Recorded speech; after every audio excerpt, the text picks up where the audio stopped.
Structure of molecules की introduction को देखें, व्हेन यू लुक अराउंड, जब आप इर्द गिर्द देखते हैं, you will find hundreds of things that are found in it in the combined state. यानी आपने 100 चीज़ें देखे होंगे जो कंबाइंड स्टेट में पाए जाते हैं। These things combine with each other in number of ways. यानी ये जो चीज़ें आपस में कंबाइन होती है तो ये चीज़ें ख़ास यानी मिकदार में या ख़ास चीज़ें आपस में कंबाइन हो सकती है।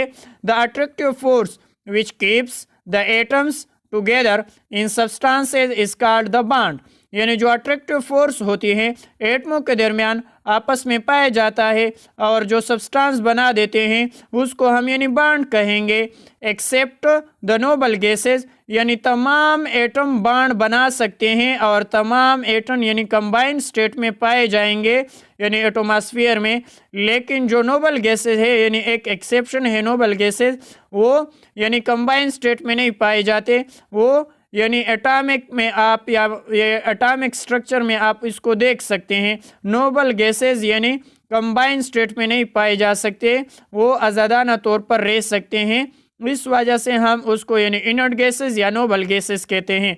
जो तमाम एलिमेंट्स है नोबल गैसेस के अलावा वो तमाम एटम यानी कंबाइंड स्टेट में हमें मिलेंगे, लेकिन नोबल गैसेस यानी कंबाइंड स्टेट में नहीं रहते।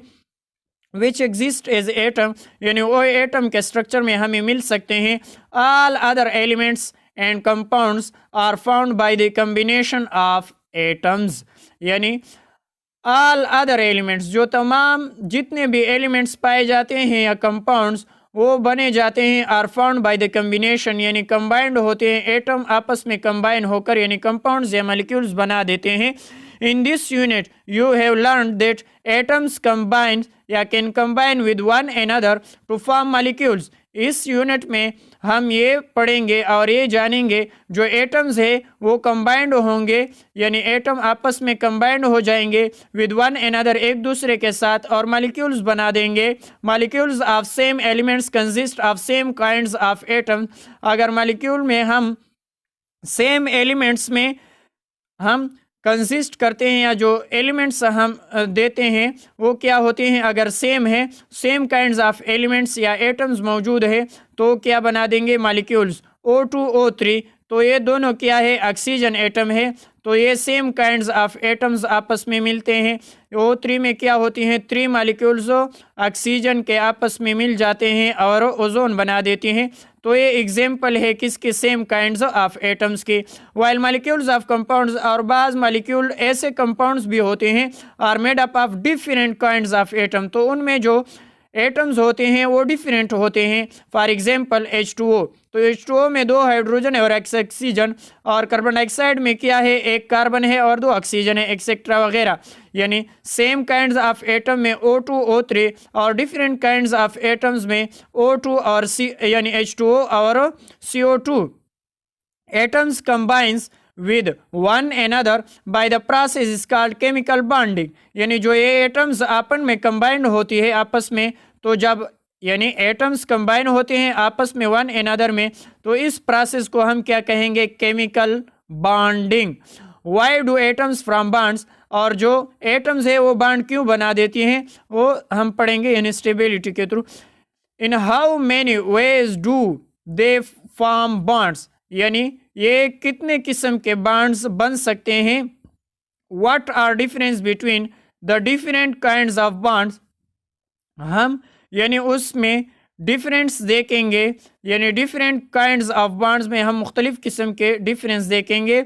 You will get answer of this question in this unit, इस यूनिट में हम ये सब सवाल इसका जवाब मिल जाएगा।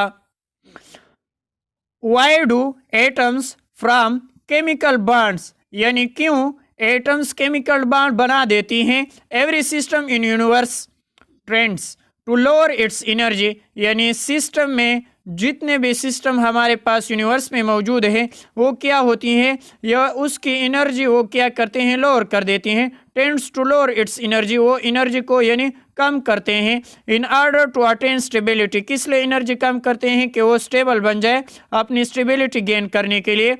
Water flow from higher level to the lower level, यानी जो पानी होती है वो हायर लेवल से लोअर लेवल में यानी जाती है। Similarly electricity flow from higher potential to the lower potential, इसी तरह जो बिजली है वो हायर पोटेंशियल से लोअर पोटेंशियल की तरफ यानी मूवमेंट होती है। And heat flow from a hot body to a cold body, और जो हमारे पास यानी हीट होती है वो गर्म जिस्म से सर्द जिस्म की तरफ मूवमेंट करती है। वाई इज इट सो, और ये इस तरह क्यों होती है? This happen because both water and electricity and heat are trying to decrease their energy, ये इस वजह से होती है क्योंकि जो वाटर है यानी पानी है, बिजली है, या हम यानी हीट लेते हैं, तो ये क्या होती है? आर ट्राइंग टू डिक्रीजिंग, ये डिक्रीज करते हैं देयर एनर्जी, यानी वो एनर्जी को डिक्रीज करेंगे और स्टेबिलिटी की तरफ जाएंगे।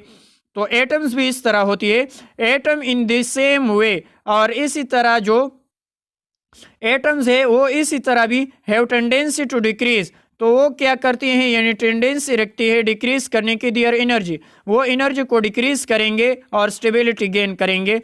एटम इसी तरह भी टेंडेंसी रखती है कि वो डिक्रीज कर दे अपनी एनर्जी को। The energy of isolated hydrogen atom, यानी वो एनर्जी जब हम देखते हैं आइसोलेटेड हाइड्रोजन, सिर्फ एटॉमिक हाइड्रोजन, आइसोलेटेड हाइड्रोजन की मतलब है एटॉमिक हाइड्रोजन की, जब हम एनर्जी देखते हैं एटॉमिक हाइड्रोजन की यानी आइसोलेटेड हाइड्रोजन की, is higher than the two bonded hydrogen atom, यानी H2 मॉलिक्यूल से सिर्फ एक हाइड्रोजन एटम की जो एनर्जी है वो ज़्यादा है, यानी the energy is isolated hydrogen atom is higher than the two bonded hydrogen atoms, यानी जो H2 मॉलिक्यूल जो है उसकी एनर्जी कम होती है बनिस्बत आइसोलेटेड हाइड्रोजन, क्योंकि आइसोलेटेड हाइड्रोजन की एनर्जी ज़्यादा होती है, और जब वो एनर्जी को यानी डिक्रीज करेंगे तो हाइड्रोजन मॉलिक्यूल्स बना देंगे।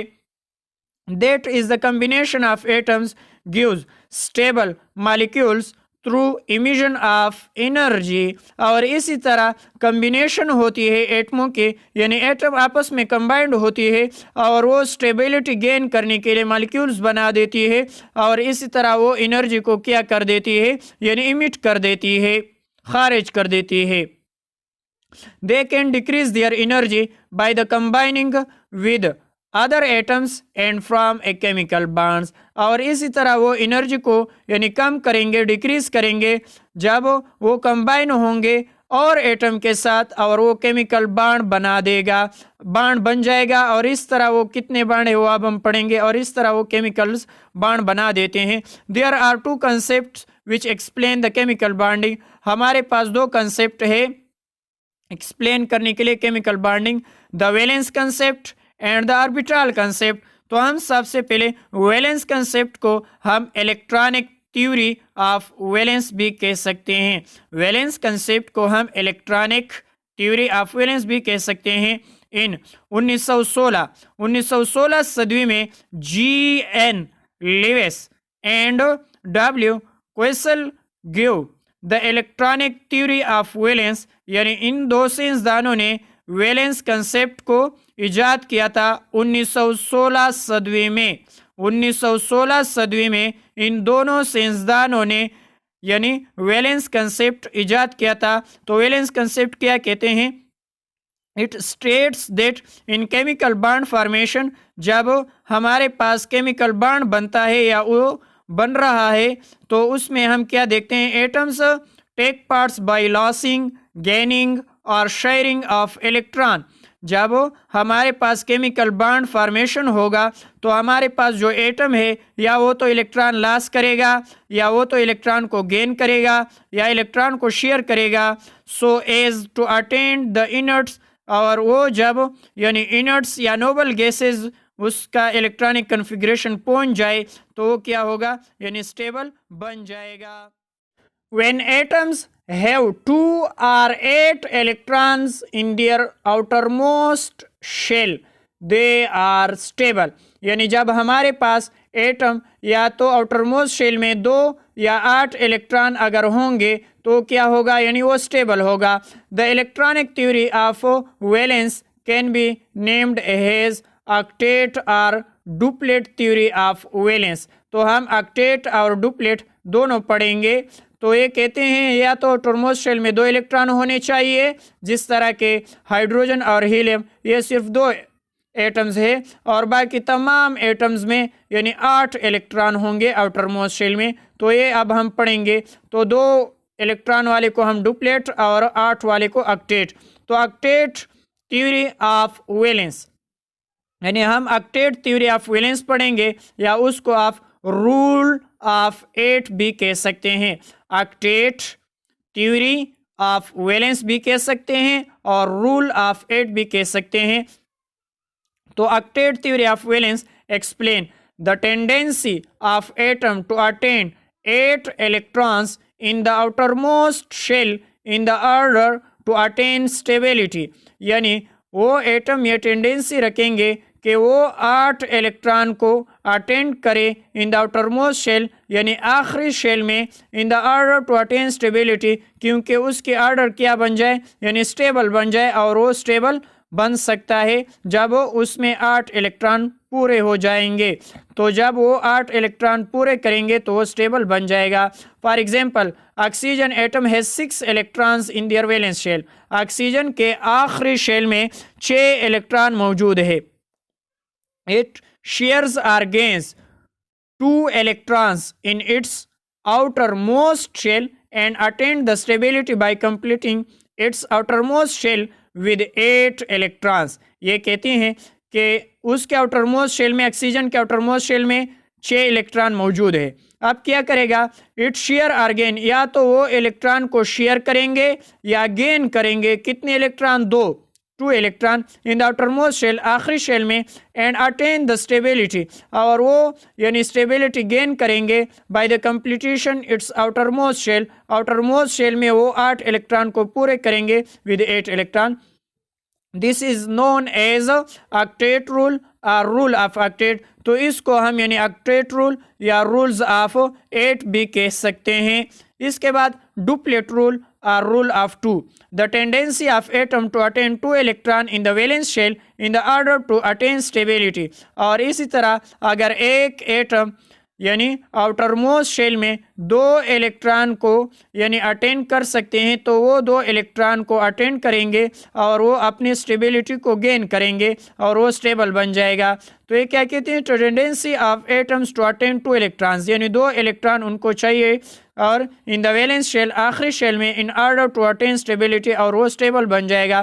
फॉर एग्जांपल हीलियम, तो हीलियम के आउटरमोस्ट शेल में कितने इलेक्ट्रॉन है, 2 इलेक्ट्रॉन है, has 2 electron in their valence shell and stable. और इसी तरह ये क्या है, यानी स्टेबल है क्योंकि उसके आउटरमोस्ट शेल में 2 इलेक्ट्रॉन मौजूद है। अगर हाइड्रोजन के आउटरमोस्ट शेल में 1 इलेक्ट्रॉन है तो उसको और इलेक्ट्रॉन की ज़रूरत है, तो वो और इलेक्ट्रॉन को क्या करेगा, यानी या तो गेन करेगा और इलेक्ट्रॉन से, या फिर ये जो अपना इलेक्ट्रॉन है ये किसी के साथ शेयर करके और एटम्स उसके साथ शेयर करेंगे, तो ये क्या बन जाएगा, यानी 2 इलेक्ट्रॉन उसके पास यानी मौजूद होंगे और वो फिर स्टेबल बन जाएगा। द एलिमेंट्स इन ग्रुप 8, यानी जो ग्रुप 8 के एलिमेंट्स है ऑफ पीरियोडिक टेबल में, सच एज हीलियम, जिस तरह के हीलियम है, नियान है, आर्गन है, क्रिप्टॉन है, जीनान है, are known as noble gases. इसको हम नोबल गैसेज, रेयर गैसेज भी कह सकते हैं। They are also called inert gases, तो उसको हम यानी इनर्ट गैसेज कह सकते हैं। Because they are very stable, किस वजह से क्या है, स्टेबल है। क्यों स्टेबल है, यानी हीलियम के आउटरमोस्ट शेल में 2 इलेक्ट्रॉन है, नियान के आउटरमोस्ट शेल में 8 इलेक्ट्रॉन है, आर्गन के आउटरमोस्ट शेल में 8 इलेक्ट्रॉन है, क्रिप्टॉन, जीनान, इन दोनों में यानी सब में जो नोबल गैसेज है, हीलियम के अलावा तमाम नोबल गैसेज में यानी आउटरमोस्ट शेल में 8 इलेक्ट्रॉन पूरे हैं। तो इस वजह से क्या है, स्टेबल है। And rarely take parts in a chemical reaction to form, और इसी तरह वो क्या कहते हैं, केमिकल रिएक्शन में पार्टिसिपेट फिर नहीं होंगे। हीलियम के आउटरमोस्ट शेल में 2 इलेक्ट्रॉन है, नियान के आउटरमोस्ट शेल में 8 इलेक्ट्रॉन है, आर्गन के आउटरमोस्ट शेल में 8 इलेक्ट्रॉन है, क्रिप्टॉन के आउटरमोस्ट शेल में 8 इलेक्ट्रॉन है। तो ये नोबल गैसेस की इलेक्ट्रॉनिक कन्फिग्रेशन है। जब और एटम के यानी इलेक्ट्रॉनिक कन्फिग्रेशन नोबल गैसेस की तक पहुंच जाए तो वो भी स्टेबल बन जाएंगे। Compounds, their stability comes from completely filled outermost shell. ये स्टेबिलिटी गेन करने के लिए यानी कंप्लीट करेंगे आउटरमोस्ट शेल को, यानी आउटरमोस्ट शेल में 8 इलेक्ट्रॉन ज़रूरी है एक्सेप्ट हीलियम की। एक्सेप्ट फॉर हीलियम यानी हीलियम के अलावा दैट हैज़ 2 इलेक्ट्रॉन, क्योंकि उनमें 2 इलेक्ट्रॉन सिर्फ एक शेल है और पहले शेल में हम पढ़ते हैं कि 2 इलेक्ट्रॉन आते हैं, तो उसमें सिर्फ 2 इलेक्ट्रॉन की ज़रूरत है in the outermost shell. All other noble gases have their outermost shell filled with 8 electron, और बाकी जो तमाम नोबल गैसेज है उसके आउटरमोस्ट शेल में यानी 8 इलेक्ट्रॉन होने चाहिए।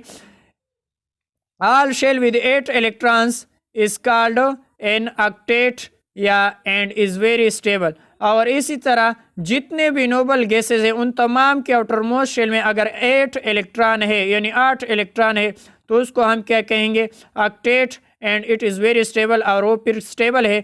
दस when an atom take parts in a chemical reaction, और इस तरह जब यानी एटम केमिकल रिएक्शन में हिस्सा लेते हैं, they tends to combine in ways to complete 8 electrons in their outer most shell.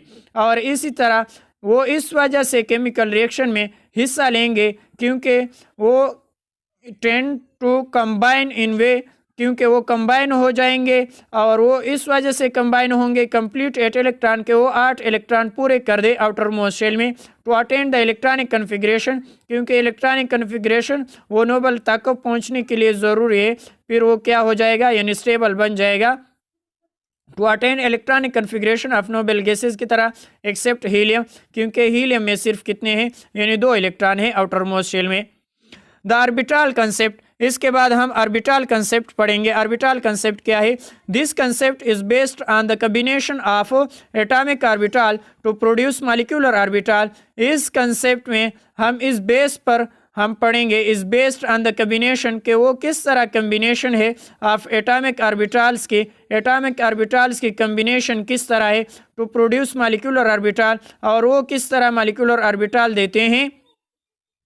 The atomic orbital है 1 इलेक्ट्रॉन, अगर हमारे पास एटॉमिक ऑर्बिटल एक है, these orbitals when come close, और इसी तरह जब ये ऑर्बिटल आपस में यानी नज़दीक हो जाते हैं टू वन एनदर, एक दूसरे के साथ, दे ओवरलैपिंग ईच अदर, और वो एक दूसरे के साथ यानी बांड बना देते हैं। The overlapping is either side, in side और साइड वाइज। इसी तरह अगर ये ओवरलैपिंग क्या है यानी इन साइड है तो वो किस तरह होगा, आर साइड वाइज है तो ये हम पढ़ेंगे इन साइड और लेपिंग को हम सिग्मा बांड कहेंगे, यानी जो अपोजिट होती है एक इधर तो ये दूसरों आपस में यानी बराबर, यानी हम क्या कहते हैं कि आमने सामने जो होती है इन साइड तो उसको हम यानी सिग्मा बांड कहेंगे। एंड द साइड वाइज, और जो साइड पर होती है और लेपिंग प्रोड्यूस पाई बांड, और वो क्या बना देंगे यानी पाई बांड बना देंगे। इंड वाइज और लेपिंग को हम सिग्मा बांड कहेंगे और साइड वाइज और लेपिंग को हम यानी पाई बांड कहेंगे। तो सिग्मा बांड्स क्या है यानी इंड वाइज को हम क्या कहेंगे सिग्मा बांड, या इंड वाइज को या जो इंड वाइज होती है उसको हम यानी सिग्मा बांड, और जो साइड वाइज होती है उसको हम यानी पाई बांड्स कहेंगे।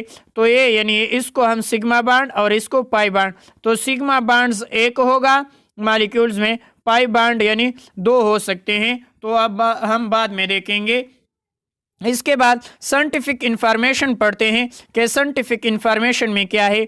वैलेंस इलेक्ट्रॉन, वैलेंस इलेक्ट्रॉन कौन से होती है? The electron present in the valence shell, वो इलेक्ट्रॉन जो आखिरी शेल में मौजूद होती है ऑफ एन एटम, एटम में आर कॉल्ड वैलेंस इलेक्ट्रॉन, उसको हम वैलेंस इलेक्ट्रॉन कहेंगे। The electrons which take parts in bonding formation is called bonding electron, और वो इलेक्ट्रॉन जो बॉन्ड में हिस्सा लेते हैं उसको हम यानी बॉन्डिंग इलेक्ट्रॉन कहेंगे। And the electron which do not take parts in bonding, और जो इलेक्ट्रॉन बॉन्ड में हिस्सा नहीं ले सकते या हिस्सा नहीं लेते are called non bonding electron, तो उसको हम यानी नॉन बॉन्डिंग इलेक्ट्रॉन्स कहेंगे। वैलेंस शेल क्या है? द आउटर मोस्ट शेल यानी आखिरी शेल जो होती है ऑफ एन एटम, एटम की, वियर द लॉस गेन और sharing of electron take place during a chemical reaction. यानी वैलेंस शेल वो शेल है जो आउटर मोस्ट शेल होती है एटम में, और वो तो इलेक्ट्रॉन या तो गेन करेगा या लॉस करेगा या शेयर करेगा इलेक्ट्रॉनों को, तो और केमिकल रिएक्शन में पार्टिसिपेट होगा तो उसको हम यानी वैलेंस शेल कहेंगे। Chemical bond when elements reacts to form a bond, जब एलिमेंट्स यानी रिएक्ट होती है, रिएक्शन करवा देती हैं तो उससे बॉन्ड बनता है। जब एलिमेंट्स आपस में रिएक्ट होते हैं तो वो बॉन्ड बना देते हैं। केमिकल बॉन्ड इज फॉर्म्ड यानी केमिकल बॉन्ड्स बन जाता है when A compounds undergoes chemical reaction, जब हमारे पास कंपाउंड्स अंडरगोज होती है केमिकल रिएक्शन में, the bonds between is rearrange, तो उसके दरमियान यानी बॉन्ड बन जाता है। यानी कंपाउंड्स जब बनते हैं तो केमिकल रिएक्शन होती है और केमिकल रिएक्शन के दौरान यानी बॉन्ड बन जाता है। The attractive force which holds the atoms together two forms A molecules is called chemical bond. यानी अट्रैक्टिव फोर्स जो विच होल्ड्स जो पैदा होती है एटम टुगेदर टू फॉर्म्स, जब वो एटम्स आपस में टुगेदर होते हैं यानी जब वो एक दूसरे के साथ मिल जाते हैं तो ए मॉलिक्यूल और मॉलिक्यूल बना देते हैं तो उसको हम केमिकल बॉन्ड कहते हैं। केमिकल बॉन्ड क्या होती है? अट्रैक्टिव फोर्स होती है which holds the atoms together to form a molecules, और मॉलिक्यूल्स बना देते हैं तो इसको हम यानी केमिकल बॉन्ड्स कहेंगे। तो केमिकल बॉन्ड्स यानी हम मुख्तलिफ तरह पे पढ़ेंगे, आयनिक बॉन्ड, कोवेलेंट बॉन्ड, ये सब। तो अट्रैक्टिव फोर्स होती है एटमों के दरमियान और वो आपस में एक मॉलिक्यूल्स बना देती है, और वो मॉलिक्यूल्स जो बनता है तो केमिकल बॉन्ड्स की वजह से बनता है। व्हेन ए कंपाउंड्स डिकम्पोज, और जब हम कंपाउंड्स को डिकम्पोज कर देते हैं, some are all of the bonds are broken down, तो जब हम कंपाउंड्स को यानी तोड़ेंगे तो उसके बॉन्ड्स क्या होती हैं? टूट जाते हैं, और इस वजह से वो यानी जो एटम है वो अलग हो सकते हैं, लेकिन वो एक दूसरे के साथ यानी केमिकल बॉन्ड के जरिए मॉलिक्यूल्स बना देते हैं, और जब हम कंपाउंड्स को डिकम्पोज करते हैं तो वो बॉन्ड हम ब्रेक करेंगे तो यानी फिर यानी एटमों में तब्दील हो सकते हैं। टाइप्स ऑफ बॉन्ड कितने हैं? There are 4 types of bonds, ionic bonds, covalent bonds, dative bonds, या उसको हम कोऑर्डिनेट कोवेलेंट बॉन्ड भी कह सकते हैं। इनके दो नाम है, डेटियो बॉन्ड्स या कोऑर्डिनेट कोवेलेंट बॉन्ड्स। और चौथा क्या है? यानी मेटालिक बॉन्ड्स। इसके बाद हम सबसे पहले यानी आयनिक बॉन्ड्स पढ़ेंगे कि आयनिक बॉन्ड्स क्या है। The chemical bond which is form due to complete transfer of electrons from one atom to the other atoms is called ionic bond और इलेक्ट्रोवेलेंट बॉन्ड। तो आयनिक बॉन्ड की भी दो नाम है, इसको हम एक आयनिक बॉन्ड भी कह सकते हैं या उसको आप इलेक्ट्रोवेलेंट बॉन्ड भी कह सकते हैं। अगर डिफिनीशन ने उन्होंने दिया कि आप इलेक्ट्रोवेलेंट बॉन्ड बता दे तो इलेक्ट्रोवेलेंट बॉन्ड और आयनिक बॉन्ड एक है, ठीक है, उनके दो नाम है, आयनिक बॉन्ड भी कह सकते हैं और इलेक्ट्रोवेलेंट बॉन्ड भी कह सकते हैं। तो ये कौन सा बॉन्ड है? The chemical bond which is formed, जो बनता है केमिकल बॉन्ड किस तरह? Due to complete transfer of electron, कि उसमें इलेक्ट्रॉन क्या होती है? कंप्लीट ट्रांसफर होती है from one atom to the other atom, एक एटम से दूसरे एटम में कंप्लीट ट्रांसफर होती है, उसको हम यानी आयनिक बॉन्ड कहेंगे या electrovalent bond. The transfer of electron between atoms completely, जब वो ट्रांसफर होती है इलेक्ट्रॉन दो एटमों के दरमियान कंप्लीटली ट्रांसफर होती है। द ऑक्टेट्स आर डुप्लेट्स, या तो वो यानी ऑक्टेट पूरा करेगा या duplets. This types of bonding is always between a metal and non metals. ये फिक्र याद कर ले, जो आयनिक बॉन्ड होती है वो किसके दरमियान होती है? एक मेटल होगा और एक नॉन मेटल होगा। आयनिक बॉन्ड में ये बात याद रख ले कि इनके दो नाम है, आयनिक बॉन्ड, इलेक्ट्रोवेलेंट बॉन्ड। दूसरी बात कि ये यानी मेटल और नॉन मेटल के दरमियान बनते हैं। आयनिक बॉन्ड्स कहाँ बनते हैं? मेटल और नॉन मेटल के दरमियान में। तो metal always loss electron, metal की एक कैपेसिटी है कि वो इलेक्ट्रॉन को लॉस करेंगे टू फ्रॉम कैटायंस, और कैटायंस बन जाएगा, पॉजिटिव आयन बन जाएगा। And non metal always gain electron, और नॉन मेटल की एक कैपेसिटी है कि वो इलेक्ट्रॉन को गेन करेंगे टू फ्रॉम एन एनायन, और उस पर यानी नेगेटिव चार्ज आ जाएगा क्योंकि वो इलेक्ट्रॉन गेन करेंगे।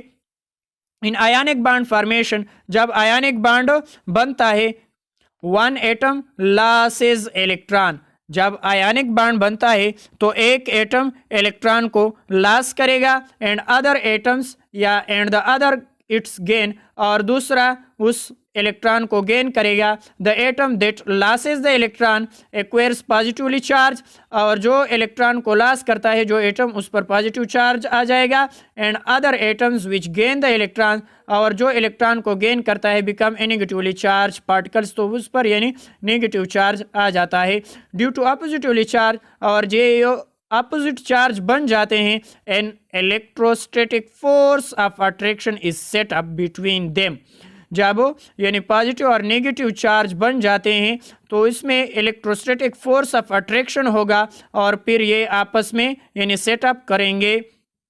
This force holds these ions together, और ये जो फोर्स ऑफ अट्रैक्शन है ये दोनों आपस में होल्ड्स करेंगे, आपस में एक दूसरे को खींचेंगे। This force of attraction is referred as an ionic bond, और इस फोर्स ऑफ अट्रैक्शन की वजह से यानी आयनिक बॉन्ड बन जाता है। An atom having low ionisation energy, ionisation energy उस एनर्जी को कहते हैं अनाइजेंशियल एनर्जी, जब हम एक एटम से इलेक्ट्रॉन लॉस करने के लिए जो एनर्जी की ज़रूरत होती है उसको हम अनाइजेंशियल एनर्जी कहेंगे। तो जब एटम की लो अनाइजेंशियल एनर्जी होगी यानी हमें कम एनर्जी की ज़रूरत होती है, जब हम उस एटम से इलेक्ट्रॉन लॉस करते हैं, विल लॉस वन और मोर इलेक्ट्रॉन, या तो एक इलेक्ट्रॉन या एक से ज़्यादा इलेक्ट्रॉन लॉस कराते हैं तो कैटायन बन जाएगा। एन एटम हैविंग इलेक्ट्रोनेगेटिविटी या हाई इलेक्ट्रोनेगेटिविटी, जब एक एटम की इलेक्ट्रोनेगेटिविटी ज़्यादा हो, इलेक्ट्रोनेगेटिविटी यानी वो एटम जो इलेक्ट्रॉन को आपस में कितनी ज़ोर से अपनी तरफ खींचती है, तो जितनी ज़ोर से वो अपनी तरफ खींचेगा उसको हम यानी हाई इलेक्ट्रोनेगेटिविटी कहेंगे। इलेक्ट्रोनेगेटिविटी यानी उसमें कितनी कशिश है इलेक्ट्रॉन को अपनी तरफ खींचने के लिए, तो उसको हम यानी इलेक्ट्रोनेगेटिविटी कहते हैं। तो जिसकी हाई इलेक्ट्रोनेगेटिविटी होगी विल गेन, तो वो इलेक्ट्रॉन को गेन करेगा, या वन या एक से ज़्यादा इलेक्ट्रॉन को गेन करेगा और फिर एनायन बन जाएगा। फॉर्मेशन ऑफ सोडियम क्लोराइड, जब हम सोडियम क्लोराइड को बनाते हैं तो sodium and chlorine combine to give sodium chloride, तो सोडियम और क्लोरीन आपस में कंबाइन होते हैं और सोडियम क्लोराइड बन जाता है। The atomic number of sodium 11 है।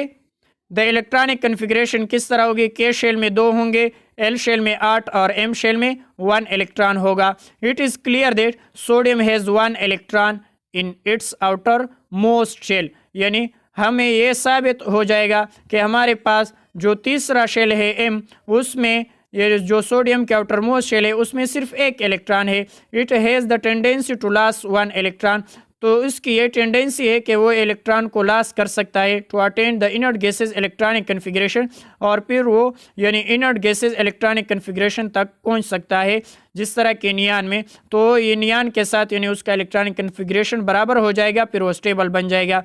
सो द सोडियम आयंस बन जाएगा, वो 1 इलेक्ट्रॉन को लॉस करेगा। इस फॉर्म सोडियम 1 इलेक्ट्रॉन को जब लॉस करता है तो उसके ऊपर यानी पॉजिटिव आयंस आ जाता है और 1 इलेक्ट्रॉन उससे चला जाता है।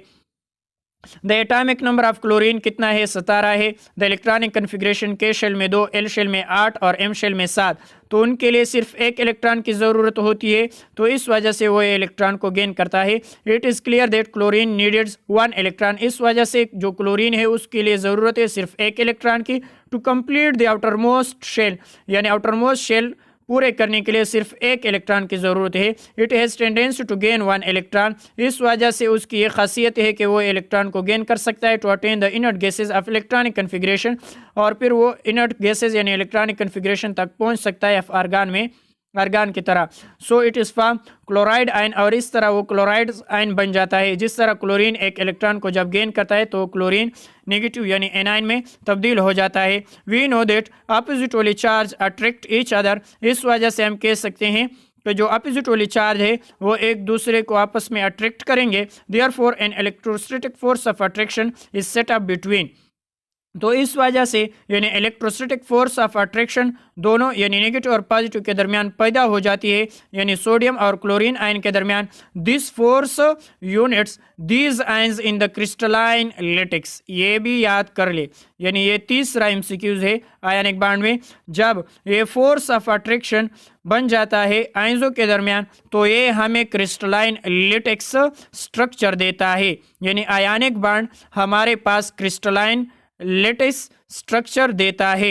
आयनिक बांड हमारे पास क्रिस्टलाइन लेटेक्स स्ट्रक्चर देता है। In this way an ionic bond is formed, और इस तरह यानी आयनिक बांड्स बन जाता है between sodium ion and chlorine ions which result in the formation of sodium chloride, और फिर हमारे पास यानी सोडियम क्लोराइड बन जाता है। पढ़ चुके हैं कि जो सोडियम है वो इलेक्ट्रॉन को गेन लॉस करेगा और क्लोरीन इलेक्ट्रॉन को गेन करेगा और सोडियम क्लोराइड बन जाएगा।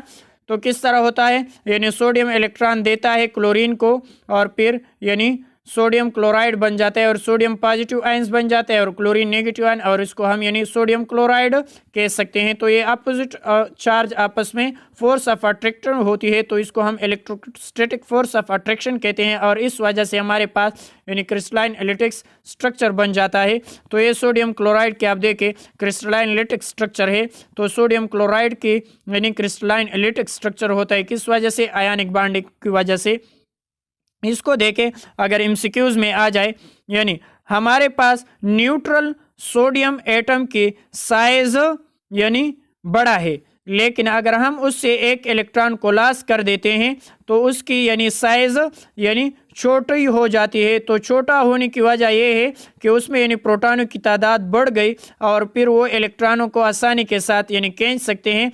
तो जब वो एक इलेक्ट्रॉन को लॉस करेगा तो प्रोटॉन बढ़ जाएंगे और वो इलेक्ट्रॉनों को यानी मजबूती के साथ खींचेंगे। तो इस वजह से यानी सोडियम आयन की स्ट्रक्चर क्या होगी, यानी स्मॉल होगी।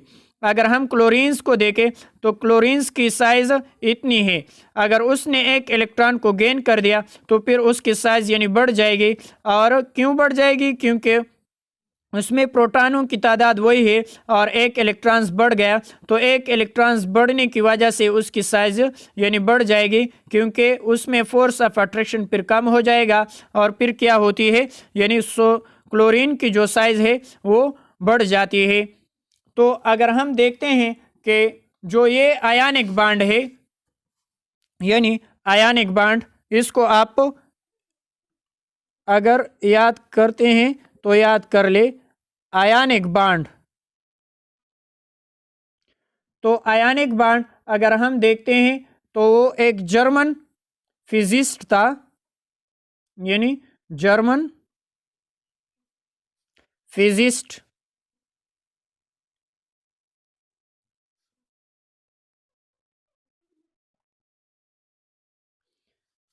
उसका नाम है यानी डब्ल्यू कोसल।